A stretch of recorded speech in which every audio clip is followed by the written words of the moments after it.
5 terrifying true tales of pet sitting gone horribly wrong. Preface.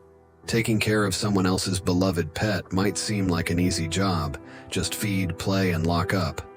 But what happens when you're alone in a stranger's house, surrounded by shadows that seem to move, strange sounds in the dead of night, and pets behaving wrong? Tonight, we unravel 5 terrifying true stories of pet sitters who encountered the unexplainable and left with scars that never healed.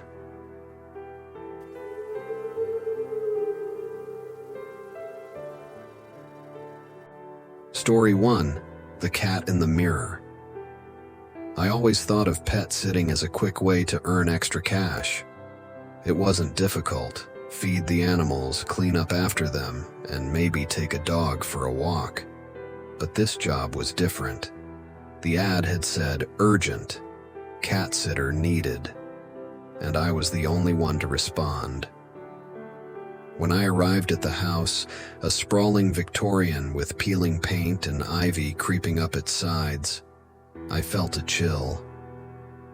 The owners, an elderly couple named the Murphys, seemed normal enough, though their eyes darted nervously as they handed me the key. "We'll only be gone for a weekend, Mrs. Murphy said, wringing her hands. "Tabby doesn't like strangers much. Don't let her near any mirrors." She tried to smile, but it looked forced. I nodded, confused but too polite to ask. They hurried to their car and sped off, leaving me alone in the dim, musty house. Tabby was easy to spot, a sleek black cat with piercing green eyes that seemed to glow in the fading light. She stared at me from the top of a staircase, her tail flicking. Something about her gaze made me uneasy, but I shook it off. The first night was uneventful. I fed Tabby, read a book, and fell asleep on the couch. It wasn't until the second night that things got strange. I was brushing my teeth in the upstairs bathroom when I saw Tabby in the mirror. She sat behind me, her reflection oddly sharp in the dim light. I turned to pet her, but she wasn't there. My heart skipped. When I glanced back at the mirror, her reflection was still there, sitting calmly, staring at me. I backed out of the bathroom, my pulse racing. "You're imagining things," I muttered. But then I heard it, a low, guttural growl. I spun around. Tabby stood at the end of the hallway, her back arched, her fur bristling. "Good girl," I whispered, trying to soothe her, but she hissed and bolted into a bedroom. Against my better judgment, I followed. The room was empty except for a full-length mirror leaning against the wall. Tabby was nowhere to be seen. That's when the air changed. The room felt colder, heavier, as if something unseen was pressing down on me. My reflection in the mirror seemed off. It moved a split second slower than I did, its expression more twisted and fearful. And then I saw it. Behind my reflection, a pair of glowing green eyes appeared. Tabby's eyes. But they weren't on the cat. They were on a figure, shadowy and hunched, with long clawed fingers that reached toward me. I screamed and ran, slamming the door behind me. The house seemed to pulse with darkness, every creak of the floorboards echoing like a sinister whisper. I didn't sleep that night. I stayed in the living room, lights blazing, clutching the house phone like a lifeline. By morning, the Murphys returned to find me pale and shaking. I told them everything, expecting them to laugh or accuse me of lying. Instead, they exchanged a grim look. "We told you not to let her near the mirrors," Mrs. Murphy said softly, "Tabby isn't just a cat. She's a guardian of sorts. The thing in the mirror, it's been trying to come through for years. She keeps it at bay." I quit pet sitting after that. Sometimes, I still see flashes of green eyes in mirrors, and every time I wonder if I was lucky to get out alive, or if something followed me home.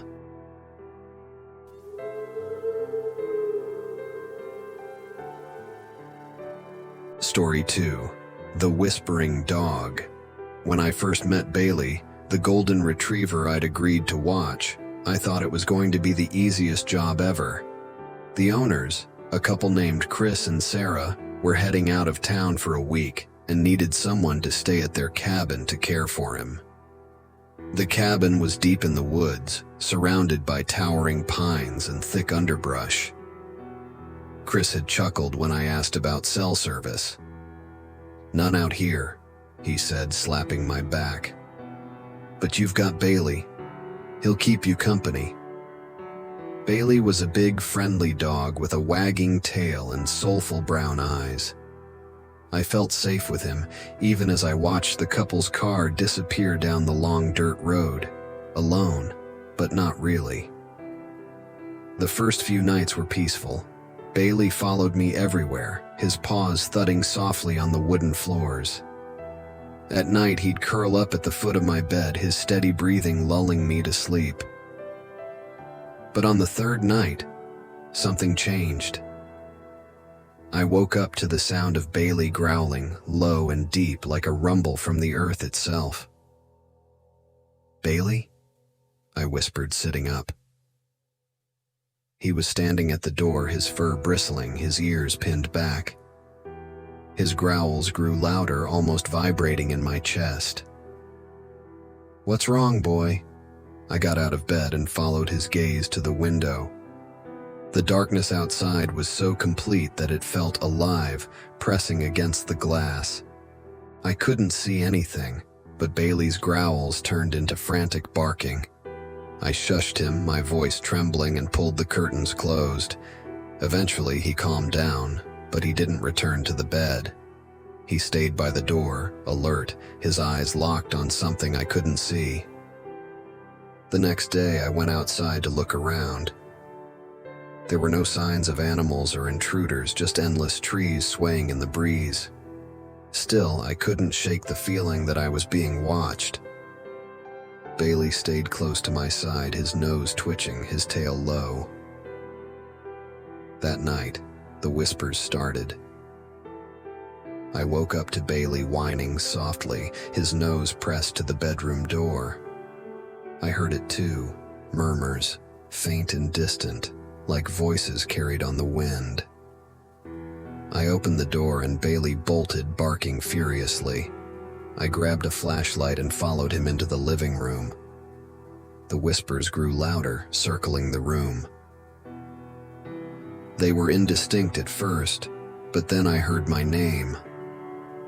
"Jake." I froze. The voice was soft, almost pleading, but it sent a shiver down my spine. Bailey barked at the front door, his body rigid, his teeth bared.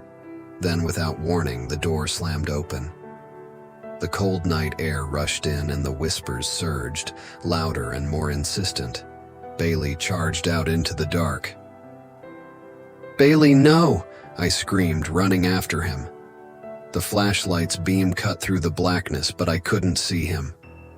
The whispers seemed to echo from everywhere, taunting me. And then I saw him. Bailey stood in the middle of the clearing, staring at the trees. His barking had stopped, replaced by a low whimper. "Bailey, come on!"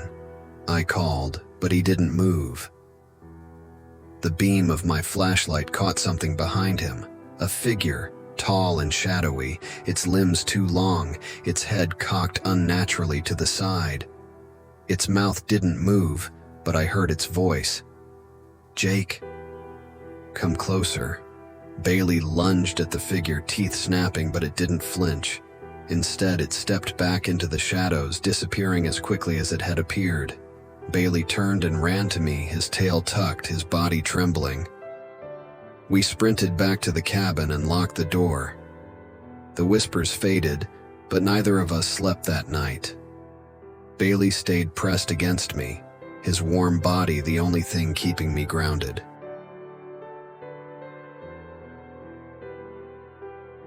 When Chris and Sarah returned the next morning, they found me packed and ready to leave. I didn't tell them everything, just that there had been strange noises and I wasn't comfortable staying any longer. As I was leaving, Sarah leaned down to pet Bailey and said, "You were a good boy, weren't you? You kept Jake safe." Chris chuckled. "That's Bailey for you. He's always been good at sensing nice things." "Things?" I asked, my voice shaking. "Oh, you know," Sarah said casually. "This place has a lot of history. Old stories, weird stuff in the woods. Bailey always knows when something isn't right." I didn't ask any more questions. I just drove away, grateful to have survived the week. Sometimes when I'm falling asleep, I think I hear whispers again. And every time I wish I had a dog like Bailey to keep me safe.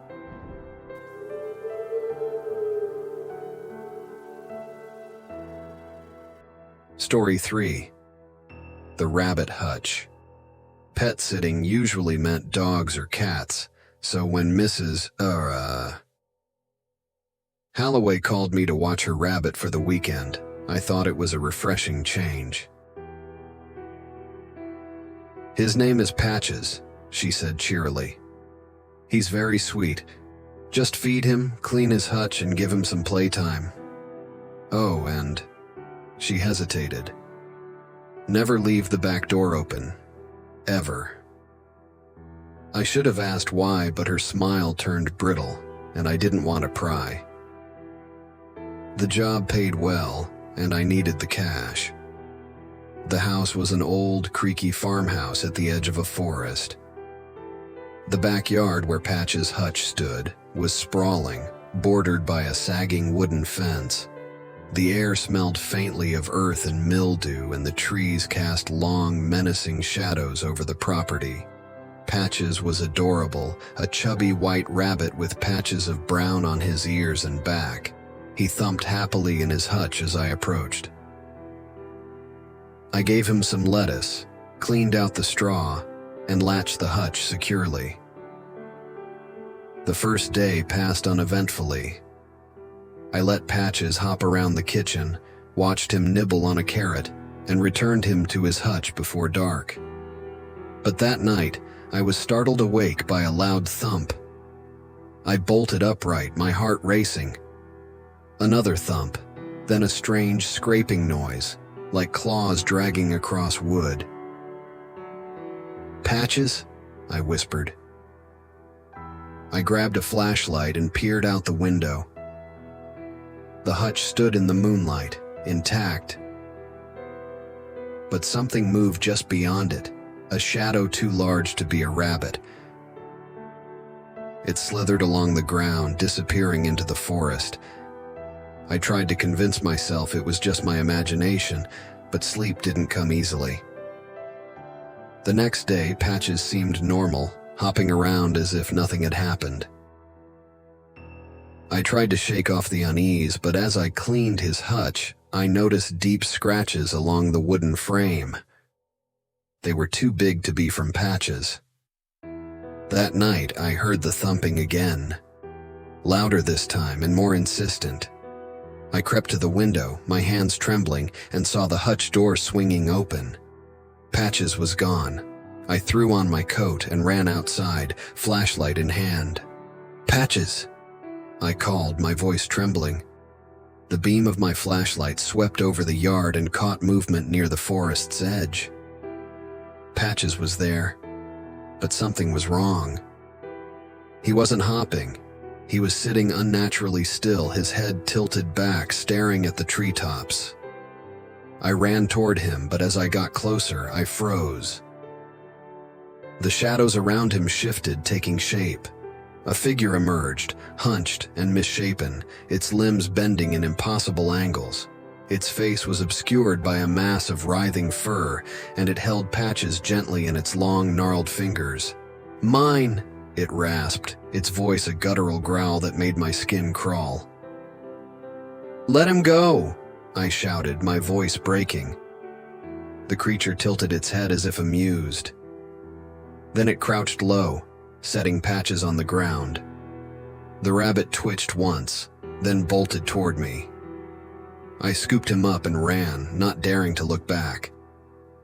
When I reached the house, I slammed the door and locked it, clutching Patches tightly. He was trembling, his heart racing against my hand. I didn't sleep at all that night, every creak and groan of the old farmhouse sending fresh waves of terror through me. The next morning, I packed my things and called Mrs. Halloway. "I can't stay here another night," I told her. She sighed heavily, as if she had been expecting this. "Did you leave the back door open?" "No," I said. "But what was that thing?" "It comes from the forest," she said after a long pause. "It wants Patches, but it can't come in unless the door is open. Thank you for keeping him safe." She hung up before I could ask any more questions. I never took another job involving rabbits or farmhouses or forests. But sometimes I think about the creature's voice, the way it rasped "mine." And I wonder, did it really leave that night, or is it still waiting just outside some unsuspecting sitter's door?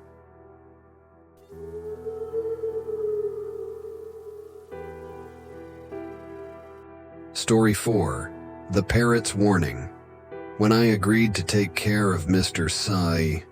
Dolan's parrot Rico, I thought it would be a fun, quirky job. Talking birds were entertaining, right? Mr. Dolan's instructions were straightforward. Feed Rico twice a day, keep his water bowl full, and never ever cover his cage at night. The last part struck me as odd, but I didn't question it. The pay was good, and Rico greeted me with a cheerful "hello there" when I first met him. He was a vibrant macaw with emerald green feathers and a bright yellow chest. Mr. Dolan's house was an old two-story place filled with antique furniture and heavy curtains that let in very little light. Rico's cage sat in the corner of the living room, next to a dusty grandfather clock that ticked loudly in the otherwise silent house. The first day was uneventful. Rico chatted away, mimicking my words and laughing at his own jokes. When night fell, I turned off the lights and headed upstairs to sleep.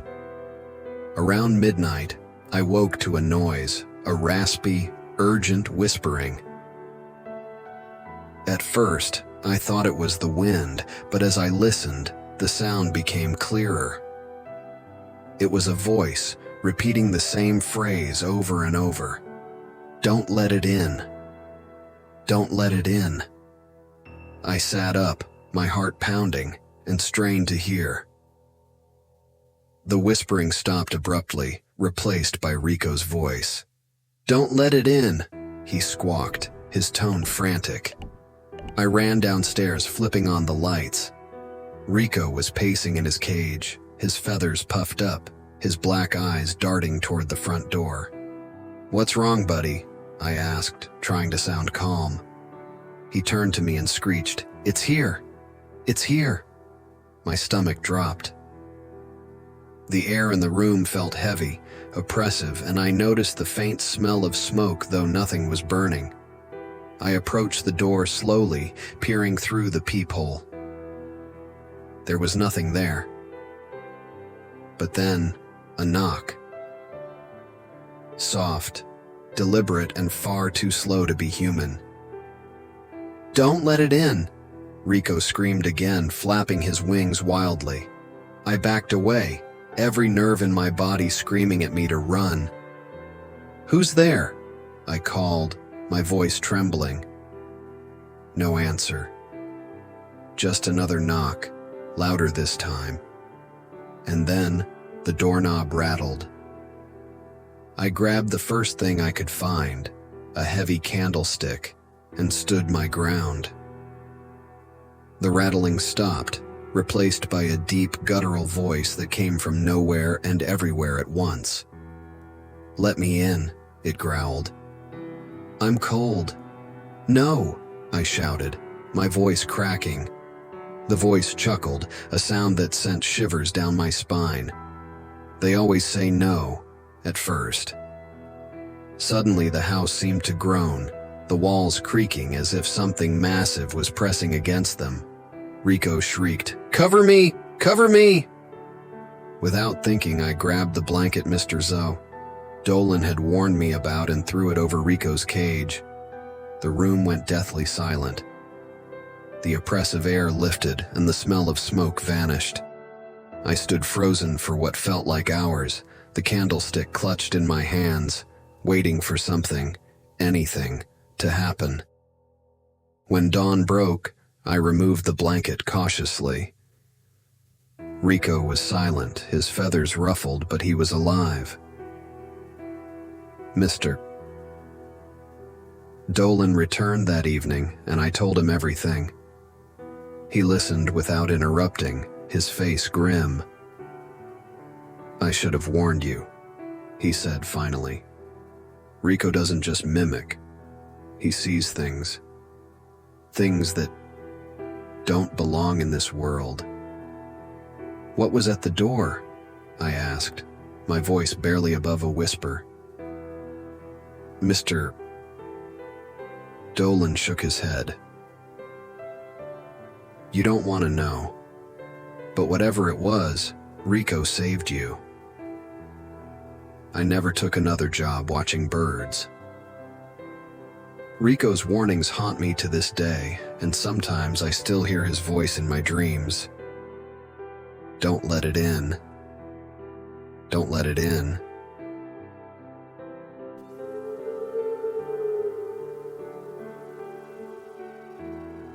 Story 5. The Cat in the Mirror. I didn't like cats. Something about their unblinking stare and the way they seemed to know more than they let on gave me chills. But when my friend Marcy begged me to watch her cat, Luna, I couldn't say no. She'd helped me out plenty of times, and besides, how hard could it be? Marcy's apartment was small but cozy, filled with mismatched furniture and plants that seemed to thrive despite the dim light. Luna, a sleek black cat with piercing green eyes, was perched on the windowsill when I arrived. She didn't meow or rub against me like I expected. She just stared, unblinking, as if sizing me up. "She's pretty low maintenance," Marcy said as she handed me the keys. "But, just one thing. If she starts staring at the mirror in the hallway, call me immediately." I laughed, thinking she was joking, but her serious expression stopped me. "Why?" Marcy hesitated. "It's probably nothing. Just humor me, okay?" With that, she left, and it was just me and Luna. The first day was uneventful. Luna ignored me for the most part, content to nap in the patches of sunlight that filtered through the curtains. By evening, I was starting to think Marcy had been overly dramatic. But that night, everything changed. I woke up to the sound of scratching. It was faint at first, like nails on wood, but it grew louder, more insistent. I flicked on the bedside lamp and listened. The sound was coming from the hallway. "Luna," I called, my voice shaking. No answer. I grabbed my phone and crept out of the bedroom. The hallway was dimly lit by a single bulb, and at the end of it stood Luna. She was sitting perfectly still, her back to me, staring at the mirror. A chill ran down my spine. "Luna," I said softly. She didn't move. I stepped closer, my bare feet silent on the carpet. The closer I got, the more I felt it, a heaviness in the air, as if the hallway itself were holding its breath. When I was just a few feet away, Luna hissed, a low, menacing sound that froze me in place. Her reflection in the mirror was wrong. It wasn't mimicking her movements. The Luna in the mirror was staring at me. I stumbled back, my heart pounding, as the reflection slowly rose to its feet. It was still Luna, but her eyes were impossibly bright, glowing like emerald flames. She opened her mouth, and though no sound came out, I felt it, a voice in my head, cold and sharp. "Leave." The real Luna whipped her head around to look at me, her green eyes wide with fear. She darted toward me, brushing against my leg before hiding behind me. I looked back at the mirror. The reflection was gone, replaced by my own terrified face. My hands trembled as I dialed Marcy's number.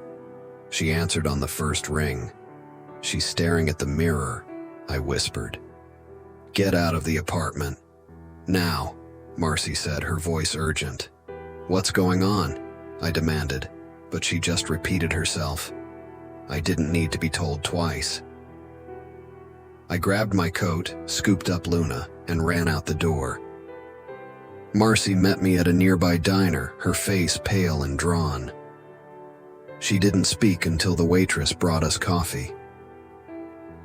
"I didn't want to scare you," she said finally, her hands shaking as she gripped the mug. "But that mirror, it's not normal. I don't know where it came from. I've tried getting rid of it, but it always comes back. Luna's the only one who can sense it when it's active." "What was in there?" I asked, my voice barely above a whisper. Marcy shook her head. "I don't know. But whatever it is, it's dangerous. And it wants out." I handed Luna back to her and left, swearing to myself I'd never set foot in that apartment again. But sometimes when I walk past a mirror at night, I catch a flicker of movement out of the corner of my eye. And I wonder if it followed me.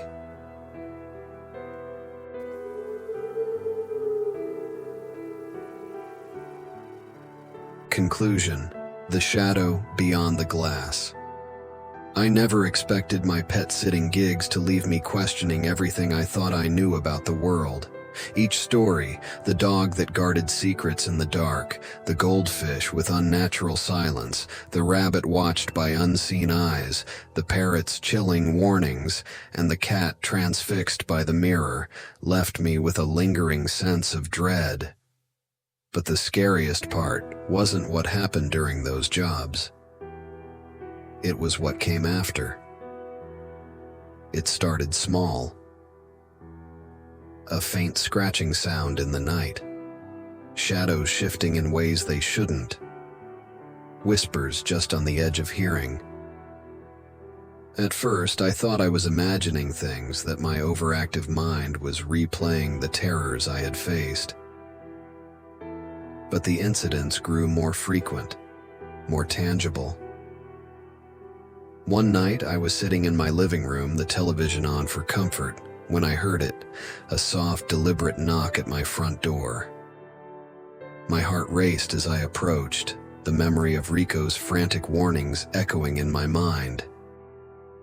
I peered through the peephole, expecting to see nothing, or worse, something. But the porch was empty.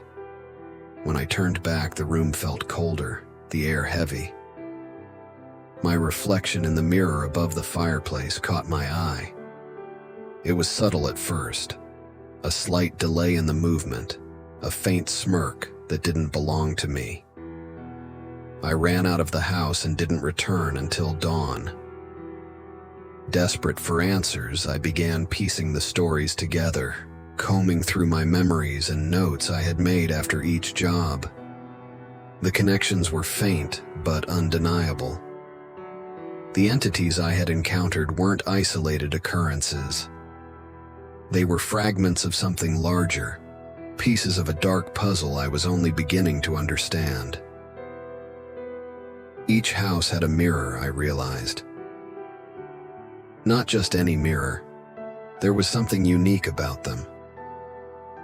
The frames were old, ornate, and impossibly cold to the touch. I hadn't noticed it then, but now, in hindsight, they seemed out of place, as though they didn't belong in this world.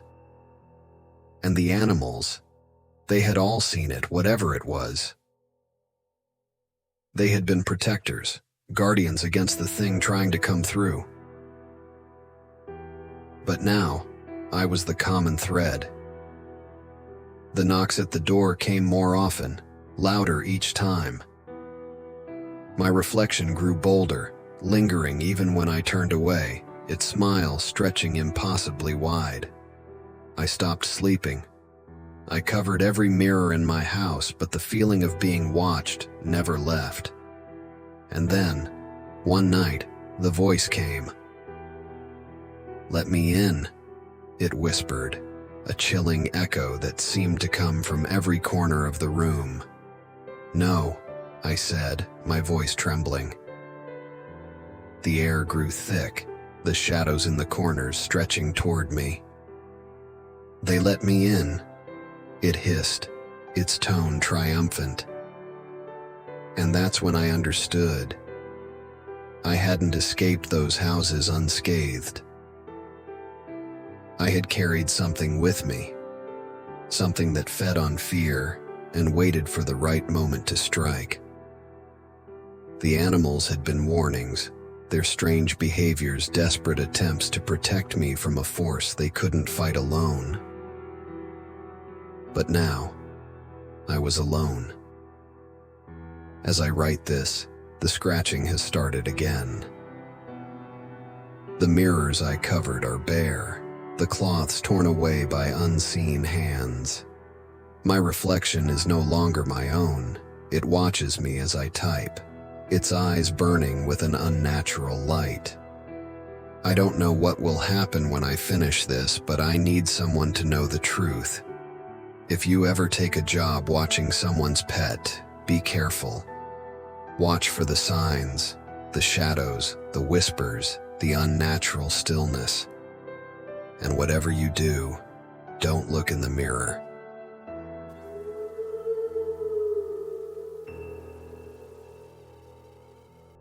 Did you like these stories? Write in the comments. And please write what you didn't like. It will be useful for me to know your opinion, and I will improve my work. Thank you. Subscribe to my channel and click the bell so as not to miss new stories. I try for you.